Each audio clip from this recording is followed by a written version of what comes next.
Anda akan menyimak Klinik 945 yang dipersembahkan oleh Radio 945 FM Purwakarta dan Dinas Kesehatan Kabupaten Purwakarta. Termasuk salah satunya kan yang terkena. Nah, kalau misalkan berbicara juga soal perbedaan dari PPKM darurat dan PPKM level 4, boleh dijelaskan Pak? Mungkin diisi sedikit gitu ya. Apa sih perbedaannya gitu? Bapak boleh? Ya sebenarnya istilah aja Ibu ya. Oh, istilah aja. Jadi darurat memang pada waktu itu daerahnya kita hampir kondisinya gitu kan, hampir daerahnya merah semua gitu. Merah semua. Cuman kan kita tetap membatasi itu dengan istilah sekarang level 4. Level 4. Jadi hanya perbedaan istilah gitu ya. Kemungkinan besar secara aturan itu tetap sama. Kalau untuk kasus COVID-19 sendiri di Purwakarta hari ini masih ini apa udah landai justru?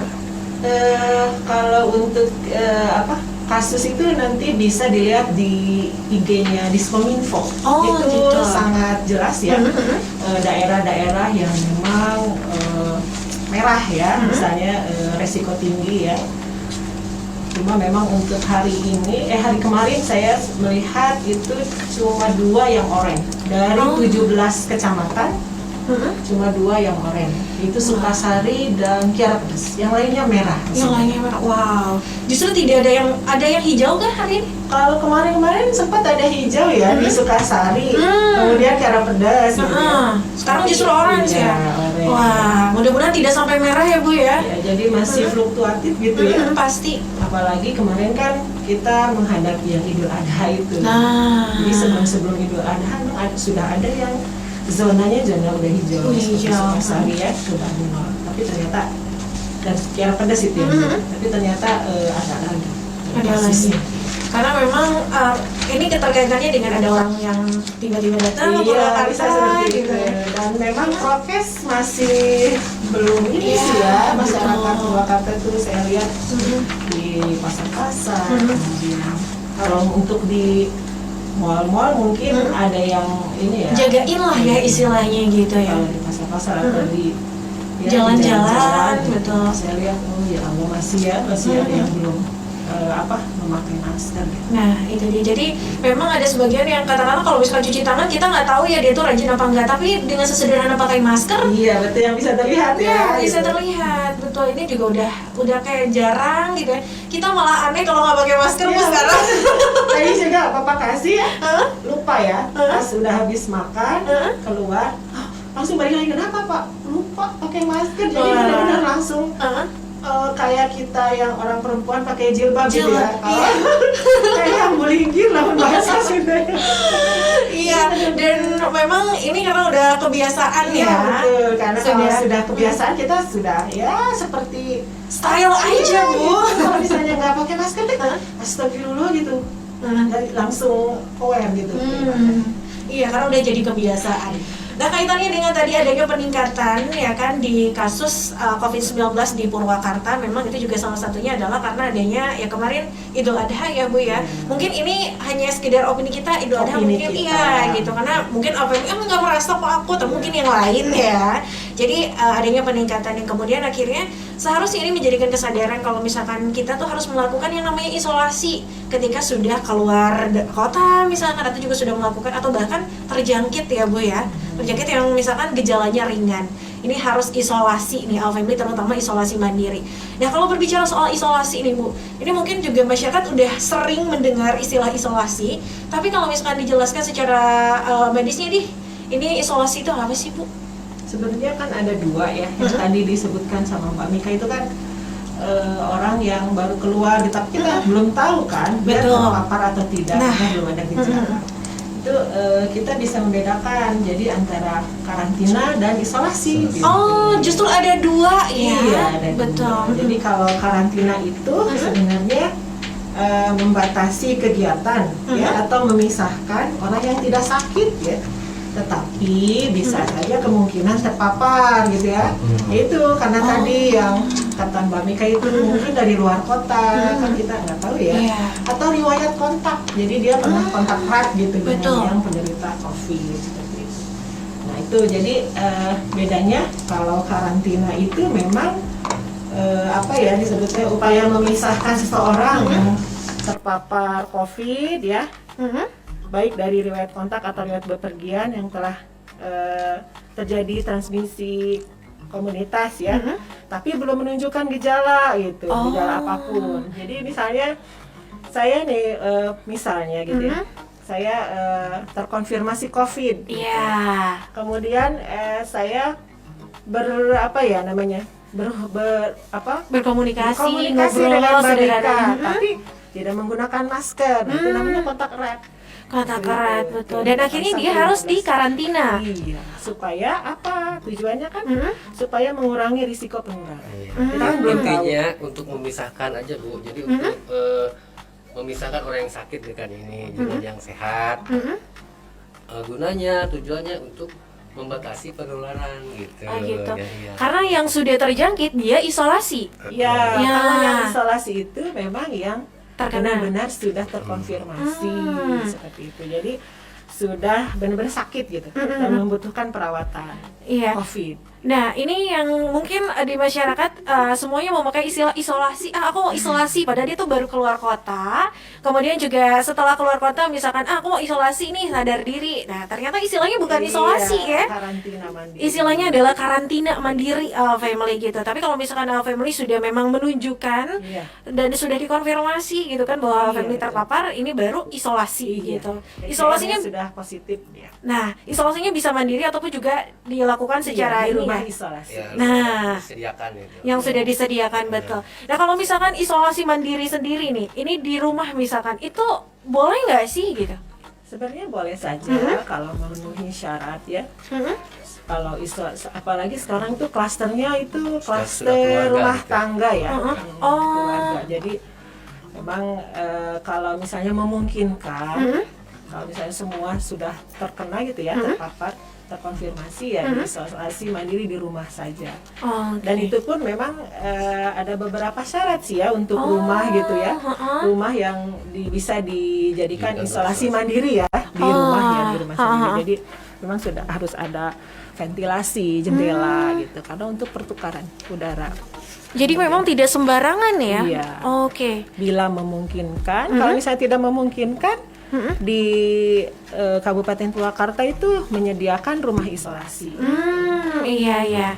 Ini untuk orang-orang yang memang tidak memungkinkan untuk di rumah gitu ya. Ya, Dan menyediakan. tapi satu catatan untuk yang isolasi mandiri itu, baik di rumah ataupun di rumah isolasi yang sudah disediakan pemerintah kabupaten ya, itu hanya yang tanpa gejala atau gejala ringan. Kalau sudah menunjukkan gejala sedang atau berat, itu harus di rumah sakit. Dirujuk justru. Dirujuk. Wah, ini berarti sesuatu yang memang tidak bisa disamaratakan atau Iya, digeneralisasi betul. ya Bu ya. Ini keterkaitan dengan tadi kalau misalkan gejalanya ringan atau bahkan belum menunjukkan gejala, kita karantina. Kemudian kalau misalkan sudah menunjukkan gejala dan konfirmasi tapi masih sedang atau bahkan juga sangat terendah ya, ringan lah ya. Ringan atau tanpa gejala. Ini isolasi baru ya, isolasi mandiri di ruangan-ruangan yang sudah ditentukan. Nah, kalau misalkan sudah agak sedikit berat gitu ya, ini terpapar COVID-nya, ini justru harus dirujuk ke rumah sakit gitu. Karena kan membutuhkan fasilitas kesehatan lainnya. Ini karena harus disembuhkan Iya, ya, betul. Bukan hanya menyingkirkan si virusnya gitu kan. Nah, ini luar biasa Al Family, ini pastinya juga Al Family. Wah, ternyata gitu ya. Nah, hari ini juga Mika bakal bahas tentang seputar isolasi yang memang ini kaitannya juga dengan Kabupaten Purwakarta. Al Family mungkin sudah tahu di mana saja kita bisa isolasi di Purwakarta. Jadi jangan kemana-mana dulu nih ya, karena Mika nemenin Al Family di Klinik 945 sampai jam 3 sore. Anda akan menyimak Klinik 945 yang dipersembahkan oleh Aredio 945 FM Purwakarta dan Dinas Kesehatan Kabupaten Purwakarta. Masih bersama dengan Dinas Kesehatan Kabupaten Purwakarta. Untuk Anda yang mau bertanya nih, All Family ya, yang mau bertanya-tanya seputar isolasi mandiri, terutama isolasi mandiri yang mau dilaksanakan di daerah Kabupaten Purwakarta itu di mana aja sih misalkan. Boleh tanya-tanya pokoknya ya. Di sini ada Ibu Siti dan juga Bapak Senendar. Jadi All Family boleh banget bertanya-tanya, gabung via WhatsApp di 081294x945. Nah, hari ini Mika mau balik lagi membahas tadi tentang seputar karantina dan juga isolasi. Nah, kalau misalkan secara spesifik deh Bu, berbicara soal karantina dan juga isolasi, apa sih yang membedakan keduanya gitu? Ya, dilihat dari sasaran dulu ya. Kalau yang karantina itu yang tadi disebutkan tanpa gejala, jadi seperti orang sehat gitu ya. Orang sehat tapi yang memiliki riwayat kontak dengan pasien COVID, atau riwayat bepergian ya, atau riwayat tinggal di wilayah yang telah melaporkan kasus COVID-nya ya meningkat, atau orang yang berstatus ODP ya. Nah, kalau untuk isolasi itu memang sasarannya orang sakit jelas ya, sebagai pasien COVID atau yang memiliki gejala COVID ya, atau yang mendapatkan rekomendasi dari petugas kesehatan untuk melakukan isolasi. Nah, itu baru sasaran tuh ya, orangnya ya. Orangnya, betul. Nah, kemudian perbedaan karantina dan isolasi itu dari tujuannya. Kalau di karantina itu kan untuk deteksi dini, karena kita nggak tahu kan orang ini sebenarnya terkonfirmasi nggak ya, karena kan tanpa gejala kan, dan kemudian dia masih sehat-sehat saja karena baru bepergian dari luar kota atau luar negeri. Itu kayak siapa, Nikita Mirzani itu ya, itu kan seperti karantina katanya ya di hotel gitu ya. Nah, itu dan durasinya juga untuk karantina itu cukup 2 minggu atau 14 hari. Normal ya seperti itu. Iya. Kemudian kalau untuk isolasi itu tujuannya itu mengurangi risiko penularan karena dia sudah dinyatakan positif gitu. Sedangkan durasinya itu ya sampai sembuh atau dinyatakan oleh petugas terkait bahwa si pasien itu sembuh. Gitu. Sudah sembuh, jadi tidak memerlukan lagi perawatan atau justru perhatian ya. Betul. Nah, kalau misalkan dari keduanya nih, dari karantina dan juga isolasi, adakah perbedaan untuk dalam kayak merawat atau mungkin juga menjaga gitu? Gimana sih memperlakukan gitu perbedaan dari keduanya? Kalau untuk dari rujukan dulu ya. Oh, dari rujukan. Ya, kalau misalnya pada saat di karantina ya, kemudian ternyata ada gejala gitu ya, bergejala. Itu nanti bisa dirujuk ke puskesmas atau misalnya ya disebutnya itu koordinasi nanti sama Satgas COVID yang di wilayahnya gitu. RT RW itu penanganannya ya. Kemudian kalau isolasi karena memang sudah sakit ya, sudah terkonfirmasi, itu memang selalu dipantau. Jadi setiap hari itu dipantau oleh petugas kesehatan dari puskesmas, dan bila memburuk ada gejala ke arah sedang atau berat, itu biasanya langsung dirujuk ke rumah sakit. Seperti itu. Sedangkan kalau untuk perawatan atau penanganan di rumah gitu ya, kalau karantina mungkin sama saja ya, tetap harus prokes gitu ya, prokes dijalankan, menggunakan masker, kemudian cuci tangan, jaga jarak minimal 1 meter seperti itu. Oke, gitu. Jadi intinya kalau misalkan udah isolasi mah udah beda lagi ya. Ini harus Jadi All Family kalau misalkan memang hari ini menunjukkan gejala-gejala, jangan sampai ada juga nih Ibu tipikal orang yang malah takut jadinya tidak melaporkan gitu, malah berkeliaran Nah, gitu. itu yang ditakutkan ya. Nah, itu dia. Makanya sekarang tapi stigmanya sudah udah berbeda ya. Kalau dulu memang dikucilkan ya. Dikucilkan, betul. Kalau dulu tuh seperti sesuatu aib aja aib gitu ya. Tapi kalau sekarang karena sudah terbentuk satgas-satgas di tingkat desa, itu kan elemen-elemen masyarakatnya itu ada di situ satgas itu ya, dari bidan desa, kemudian babinsa, kemudian koramil dan sebagainya. Jadi memang sudah terkoordinasi ya kalau sekarang. Jadi kalau ada yang positif itu RT RW sudah sigap-siap ya. Tahunya gitu. Karena sekarang udah bisa tinggal ke sini nih, Iya. tinggal ke situ. Wah, karena memang juga sekarang masyarakat udah ngeh intinya gitu ya. Iya. Tidak seperti pertama-tama gitu kan. Kita dari kesehatan juga ruas, masyarakat juga ruas. Tiap puskesmas itu udah tahu gitu. Kalau di Kabupaten Purwakarta ini misalkan ada rumah isolasi di sana-sana, jadi setiap kecamatan sebagai desa itu nanti melalui puskesmas kalau yang pasiennya terkena positif misalkan mau diisolasi, nah bisa menghubungi, bisa konsultasi Oke. gitu. Oh, alurnya memang harus ke tingkat yang lebih ini dulu ya, Iya, ke RT RW misalkan, atau mungkin juga langsung ke puskesmas gitu ya. Nah, kalau misalkan berbicara soal tempat isolasi di Purwakarta nih, ada kebijakan-kebijakan khusus nggak sih di tempat-tempat isolasi di Purwakarta? Atau mungkin kita pertama tempat isolasinya dulu deh hari ini di Purwakarta, ada nggak sih, Bu, Pak? Oh iya, untuk tempat isolasi di Kabupaten Purwakarta gitu ya. Untuk tahun 2021 ini kita mempunyai 2 lokasi. Dua ya, lokasi, buatnya. oke. Yang pertama di dormitory gitu ya. Di dormitory itu kalau nggak salah pasti ada 40 kamar, Bu. Ada 40 kamar. Ada 40 kamar, dengan tempat tidur itu 98 bed.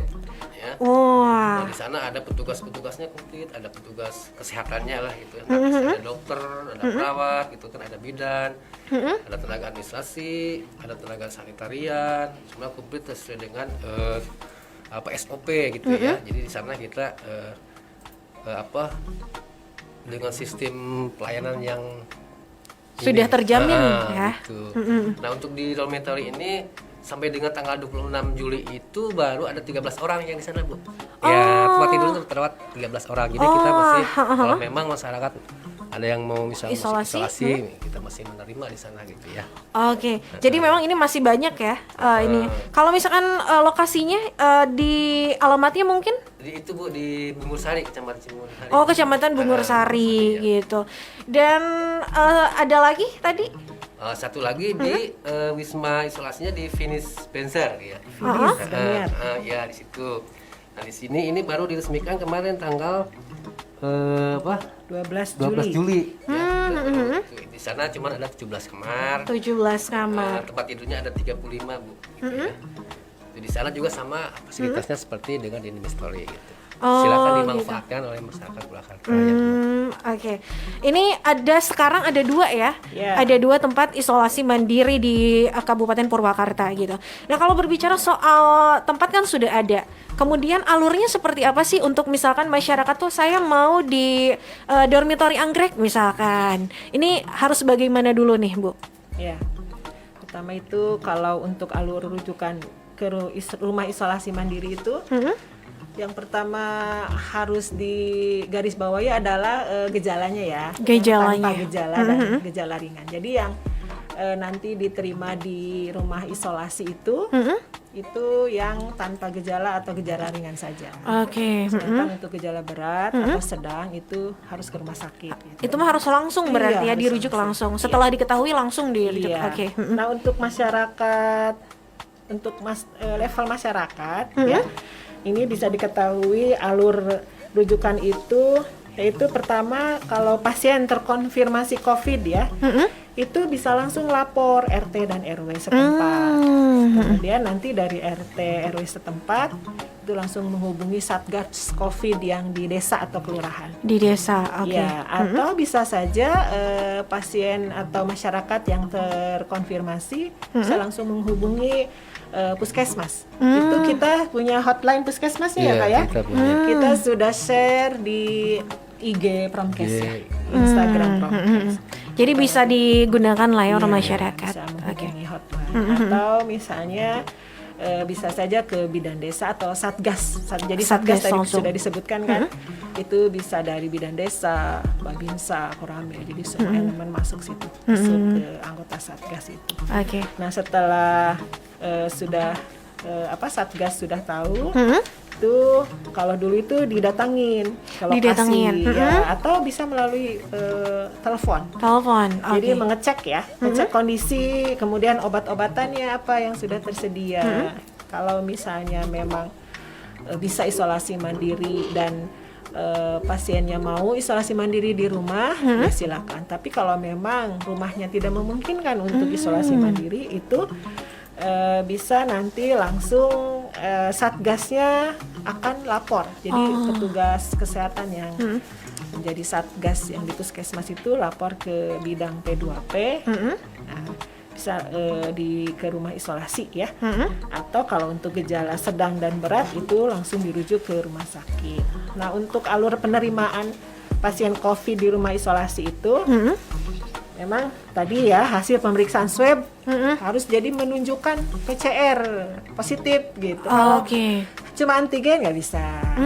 Jadi itu harus benar-benar menunjukkan pemeriksaan swab PCR positif. Oh, harus PCR berarti Iya. ya. Oh, gitu. Kemudian setelah itu nanti diverifikasi oleh bidang P2P yang ada di Dinas Kesehatan. Jadi kalau ada gejala itu mungkin memang langsung dirujuk ke rumah sakit. Itu ada surat rekomendasinya dari bidang P2P. Oke. Kemudian kalau tanpa gejala itu bisa langsung dirujuk ke rumah isolasi. Yang tadi ya masuk ke rumah isolasi, nanti di rumah isolasi itu nanti di asesmen dulu. Di asesmen sama petugas kesehatan sama Oke. dokternya gitu ya. Untuk semakin meyakinkan gitu ya. Nanti dicek juga saturasinya, kemudian ya gejala-gejala keluhan-keluhan lain. Kemudian setelah di asesmen dilakukan edukasi, jadi penjelasan, dijelaskan mengenai tata tertib ya. Iya. Karena kan banyak kan ya kalau di rumah isolasi kan Iya. jadi memang harus ada peraturan tata tertib, kemudian prosedur pelayanan selama di isolasi. Jadi supaya pasien juga merasa nyaman ya betul. gitu. Kemudian nanti diberikan obat atau vitamin. Oke. Yang memungkinkan. Kemudian nanti pasien masuk kamar isolasi. Ya biasanya satu kamar itu ada 2 atau 3 bed. Oh, gitu. Ya. Kemudian isolasi sesuai waktu yang telah ditentukan. Jadi kalau misalnya memang sehat, biasanya 10 hari ya, 10 hari kemudian ditambah 3 hari bebas gejala misalnya. Itu bisa. Atau misalnya masih ada gejala ditambah lagi 10 hari, nanti tambah lagi 3 hari setelah bebas gejala. Seperti itu. Oh, gitu. Oke. Kemudian nanti setelah dinyatakan sehat, itu nanti diberikan surat keterangan sehat Oh, yang oke. ditandatangani kepala dinas dan dokter penanggung jawab di rumah isolasi. Kemudian baru pasien bisa pulang. Nah, jadi punya apa ya? Sertifikat lulus COVID LC. Oh, gitu. Wow. Ya, maksudnya surat keterangan ya. Keterangan dia bahwa udah sehat iya. gitu ya. Nah kan tadi apa namanya sudah dinyatakan sembuh itu rata-rata ketika dinyatakan sembuh itu setelah beberapa hari. Tergantung ya. Oh, Kalau tergantung. misalnya memang tanpa gejala, itu biasanya kalau untuk prosedur itu 10 hari. 10 hari, oke. Dan ditambah 3 hari ya. Jadi Ditambah 3 hari. tetap Masih aja ada sih. gejala gitu. 2 mingguan ya? mingguan. 2 mingguan. 12 hari. Karena karena dari penelitian kan kalau sudah di atas 2 minggu itu memang CT-nya sudah mulai naik ya, kemudian tidak menularkan, jadi tidak infeksi seperti itu.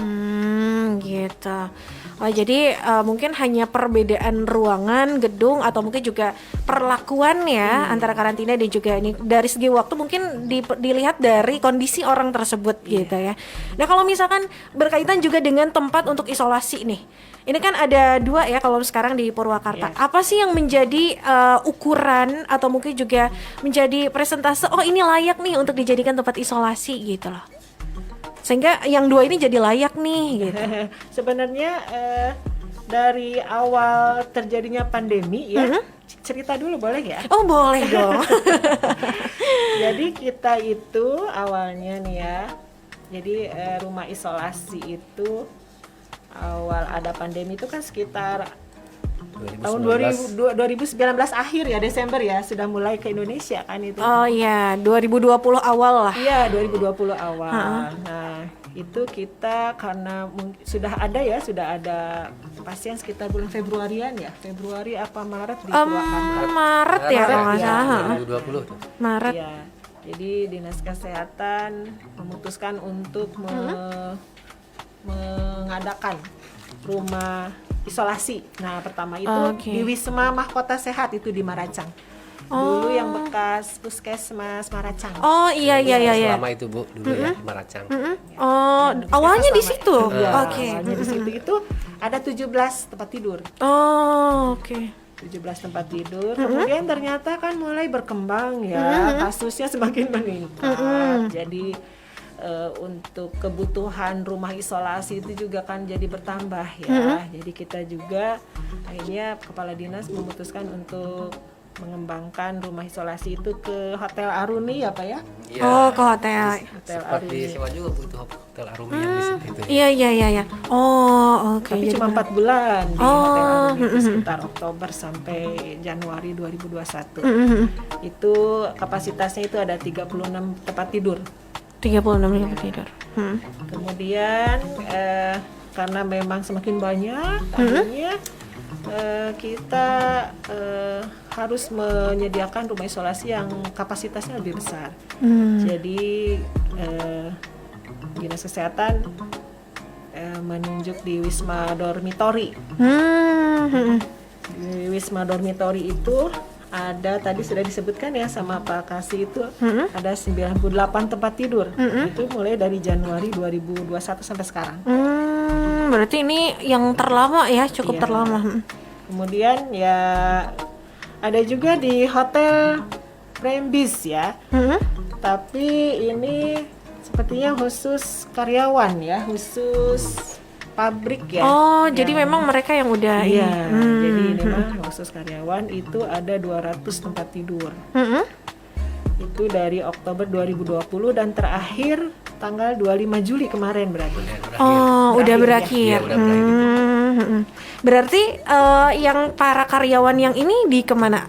Kemana berarti Karena kalau ada? kemarin itu memang agak booming ya. Klasternya iya, klaster gitu. Klaster pabrik kan kemarin tuh banyak sekali ya yang terkena ya, terkonfirmasi. Jadi ya dibukalah Hotel Primis. Tapi kan sekarang sudah mulai melandai ya, melandai kasusnya. Dan untuk pabrik juga ya, karyawan-karyawan pabrik nggak terlalu banyak seperti yang kemarin-kemarin gitu. Kemudian ada juga yang sekarang yang Fidis Baniar itu ya, klinik Fidis Baniar itu per tanggal 12 Juli. Baru berarti Baru, ya. iya. Baru. Makanya belum ada pasien ya Pak ya, masih nol, belum terisi. Oke. Itu ada Mudah-mudahan 40 sih tempat. jangan. Amin. Iya. Satu lagi itu ada klinik Room Kit Ban Gunung Putri.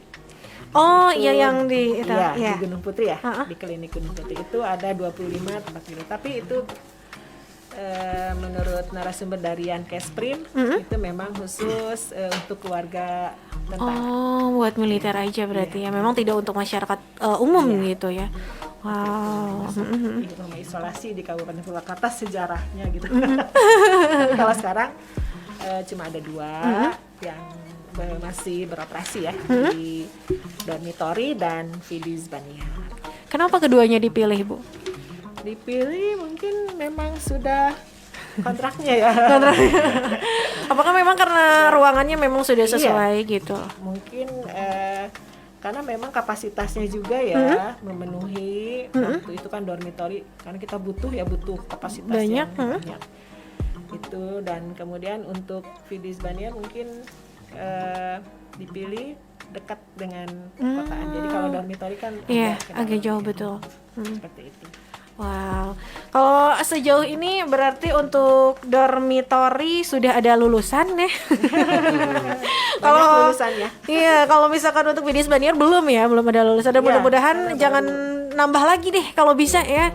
Mudah-mudahan melandai terus sampai akhirnya kita jadi hijau gitu. Amin. Nah, Diharapkan sih, Bu. ya pastinya. Dan untuk Anda juga family yang mau bertanya-tanya nih seputar isolasi mandiri, Ibu boleh nggak sih kalau misalkan nanti ada yang mau bertanya misalkan gimana harganya, apakah Oh iya, tadi belum di ini ya, belum Iya. disebutkan ya. Nah, tapi tahan dulu Bu ya, barangkali All Family mau bertanya ya kan seputar isolasi mandiri yang berkaitan dengan lokasi-lokasi isolasi mandiri di Kabupaten Purwakarta. Boleh banget gabung via WhatsApp di 08129844 karena di sini masih ada Ibu Siti dan juga Bapak Sunendar yang siap untuk menjawab ya pertanyaan All Family. Jadi masih di Klinik 945. Anda akan menyimak Klinik 945 yang dipersembahkan oleh Aredio 945 FM Purwakarta dan Dinas Kesehatan Kabupaten Purwakarta.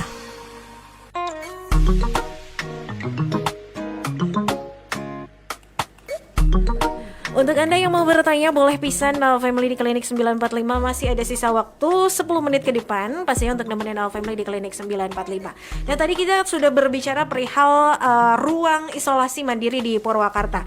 Nah, pertanyaannya adalah apakah kebijakan-kebijakan untuk ruang isolasi tersebut itu ada dari pemerintah mungkin, Bu?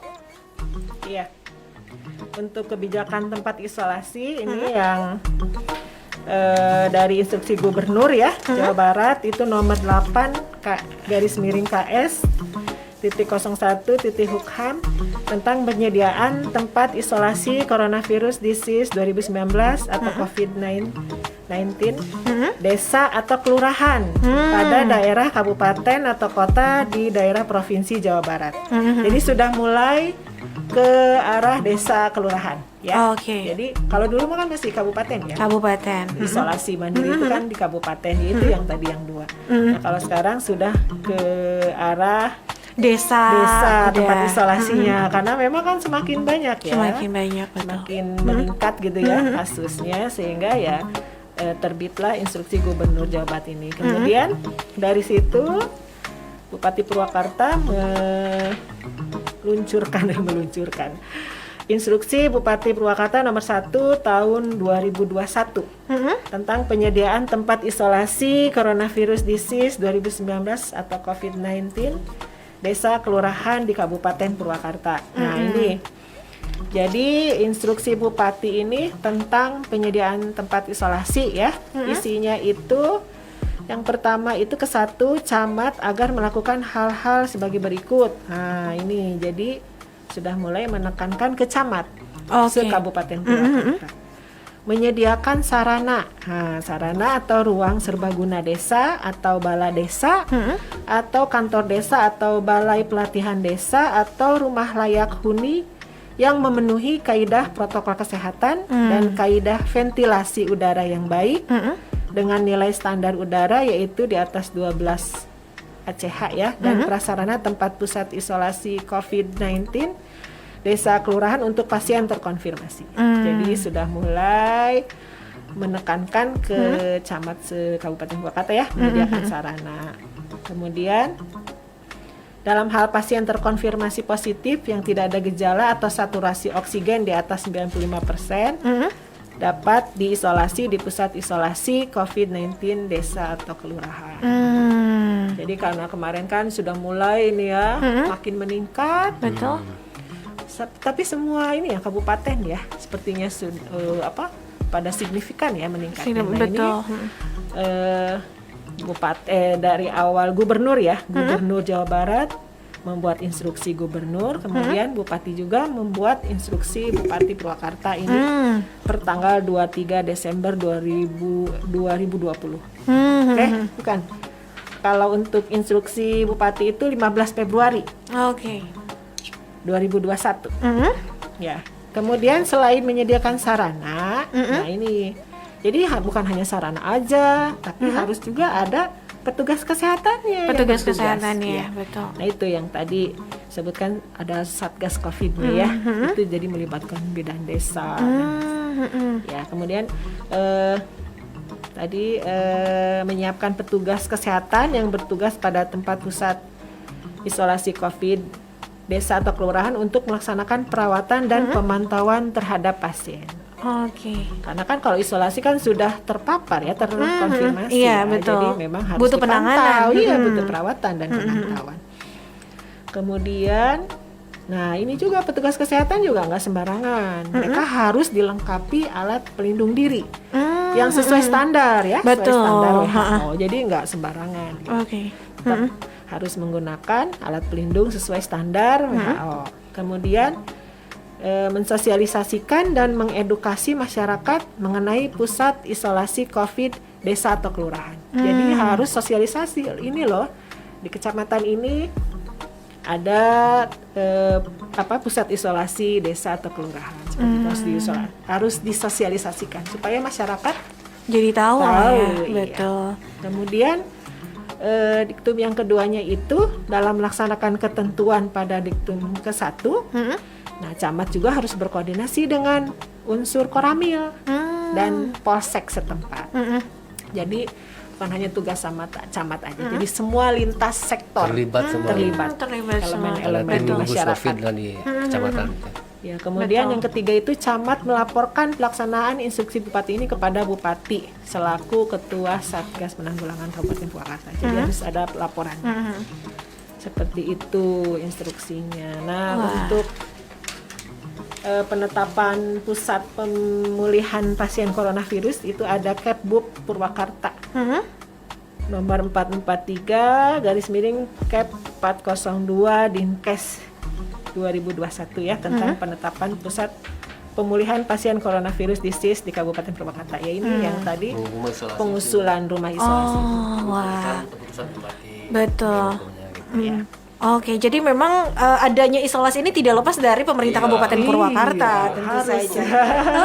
harus ada itu payung hukumnya. Betul. Wah, tadi kan All Family sudah tahu nih, All Family tempat isolasi mandirinya di Kabupaten Purwakarta.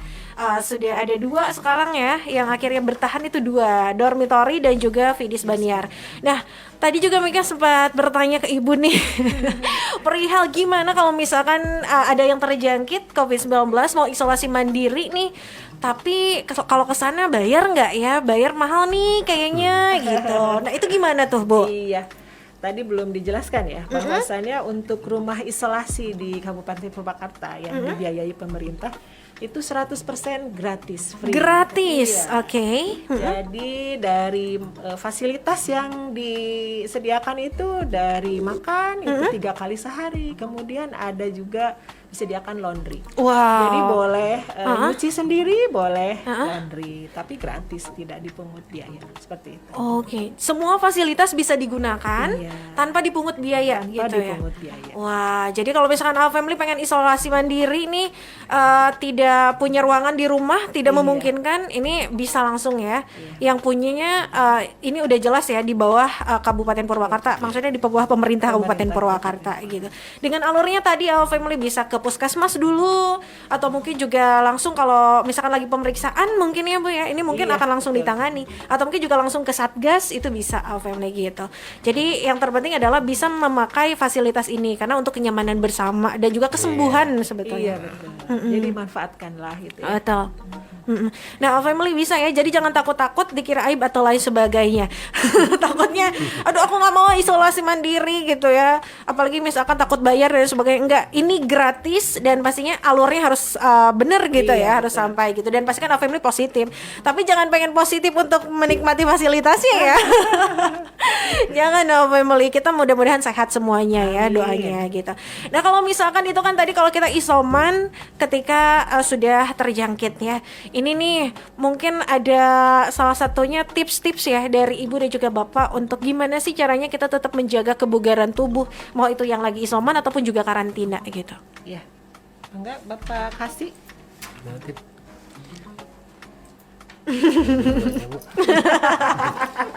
Kita masih punya waktu 5 menit lagi nih All Family yang masihnya. Pertanyaan yang tadi udah? Pertanyaan yang mana? Yang tadi itu. Ya, untuk tips dan triks dulu ya. Oke. Tips-tips dalam perawatan isolasi mandiri. Selama kita isoman Iya. gitu ya. Yang pertama memang untuk yang akan isolasi mandiri di rumah ya, itu bisa dilakukan di rumah apabila gitu ya. Kalau di rumah kondisinya memadai ya. Memadai itu memang yang pertama tadi sudah dijelaskan bahwa harus ada ventilasi ya. Ventilasi udara. Ventilasi Betul. udara. Kemudian juga tetap melaksanakan protokol kesehatan. Itu jelas wajib ya. Jadi harus rajin cuci tangan, kemudian menggunakan masker ya, kemudian menjaga jarak ya.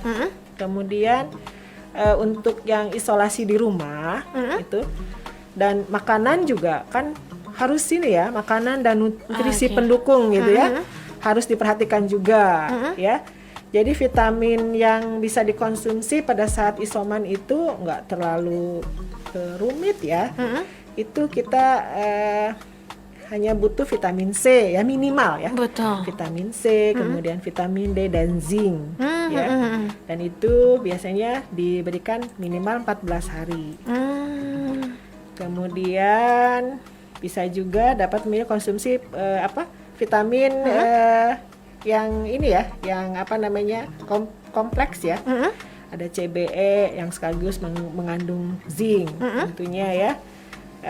Juga tetap mengkonsumsi makanan bergizi seimbang. Oke. Kemudian untuk pasien yang sedang isolasi, apakah ada pantangan makanan? Tidak ada ya, tidak ada pantangan makanan dan minuman selama pasien tidak memiliki alergi terhadap makanan dan minuman tersebut. Yang penting sehat bisa semuanya gitu. Namun nih, ada satu, untuk pertimbangan makanan juga harus mengikuti kondisi penyakit penyerta pasien. Nah itu biasanya pasien-pasien lansia ya, yang punya komorbid. Itu harus dikondisikan ya. Dan dikonsultasikan dengan dokter terkait yang membantu mengobati penyakit pasien selama ini. Jadi dicek juga ya, dilihat juga komposisi makanannya untuk pasien-pasien yang komorbid ya. Kemudian kalau lagi isoman di rumah kan nggak bisa kemana-mana ya gitu. Apakah boleh memesan makanan secara online ya? Kan kalau sekarang kan sudah ada ya, aplikasi Grab gitu ya, apa Gojek dan sebagainya gitu ya. Pada saat melakukan isoman, jadi boleh. Boleh tetap. Pasien boleh memesan makanan secara online. Namun makanan yang dipesan diinstruksikan untuk diletakkan di pagar rumah. Ya, jadi nggak boleh tidak ada kontak gitu. Jadi simpan aja di depan rumah. Kalau nggak digantung ya di pintu. Okay. Dan pasien tetap harus menerapkan protokol kesehatan, menggunakan masker tetap ya. Walaupun nggak ketemu, tetap menggunakan masker atau face shield ya. Pada saat mengambil makanan dan mencuci tangan setelahnya. Jadi bukan karena ada di rumah ini gitu mas sendiri, icik nggak pakai masker gitu. Tetap keluar harus pakai masker. Protokol kesehatannya tetap harus diterapkan. Gitu. Kemudian masih ada tadi obat apa aja sih ya? Kan kadang-kadang ini obatnya harus ada ini gitu ya. Sebenarnya obat yang diperlukan ya, yang perlu dikonsumsi pada saat isoman itu hanya mengkonsumsi obat simptomatik ya, sesuai yang gejala yang dirasakan. Jadi kalau misalnya demam ya minum paracetamol gitu. Tapi itu setelah konsultasi dengan dokter ya. Biasanya kan suka diberikan resep ya. Kalau misalnya kan udah terkonfirmasi nih, Bapak ternyata terkonfirmasi gitu ya, PCR-nya menunjukkan positif gitu. Biasanya suka diberikan obat-obatan sekaligus vitamin gitu ya. Kemudian itu bisa juga nanti tatap muka langsung maupun dengan telekonsultasi. Jadi ke dokter bisa langsung telepon atau misalnya membutuhkan disebutnya dikunjungi ya sama petugas kesehatan atau dokternya itu. Nanti dokternya bisa langsung ke rumah. Jadi dicek, ini harus butuh obat apa, nanti diresepin seperti itu. Tapi harus dilakukan pemantaunya Bu. Kita harus dipantau tenaga kesehatan gitu. Gitu. Wah, memang tidak semudah itu ya dalam memperlakukan kita supaya sehat kembali. Tapi tidak terasa Ibu, Bapak, ternyata kita sudah jam 3 sore nih. Obrolan kita pada apalagi seputar kesehatan ini tidak akan berhenti di sini ya, Family sebetulnya ya. Tapi mungkin ada yang ingin disampaikan untuk Al Family? Bapak kasih mungkin? Ya kita tetap aja Bu. Yang terpenting 5M aja itulah. Tambah 6M sekarang. Tambah 6M. Tambah 6M. Jadi nggak boleh makan bersama. Betul. Tambahannya. Ini keuntungan bagi yang jomblo-jomblo, jadi nggak usah makan bersama. Baik Ibu, Bapak terima kasih sudah hadir di studio hari ini, sudah hadir di Klinik 945. Untuk Al Family juga yang bertanya, mohon maaf ya, hari ini sepertinya kita sampai sini aja. Tidak terasa ya. Iya, nanti deh ya kita tanya-tanya lagi supaya Dinas Kesehatan datang lagi ke sini ya kan, untuk bertanya-tanya, untuk menjawab pertanyaan Al Family. Dan mudah-mudahan Ibu, Bapak juga sehat-sehat pastinya. Dan mudah-mudahan juga COVID-19 di Purwakarta semakin melandai pokoknya ya. Menghilang ya. Nah, amin. Aduh, itu mah doa kita semua. Amin paling serius. Dan juga untuk Al Family tetap jaga kesehatannya. Dan yang pasti juga Mika bakal tetap nemenin Al Family di Teras 945 besok di jam 12 sampai dengan jam 3 sore seperti biasa. Mika pamit. Ibu Bapak pamit. Ya. Dadah dulu ke kamera. Assalamualaikum. Waalaikumsalam. Selamat beraktivitas dan jangan lupa bahagia. Wassalamualaikum warahmatullahi wabarakatuh. Terima kasih Anda telah menyimak Klinik 945.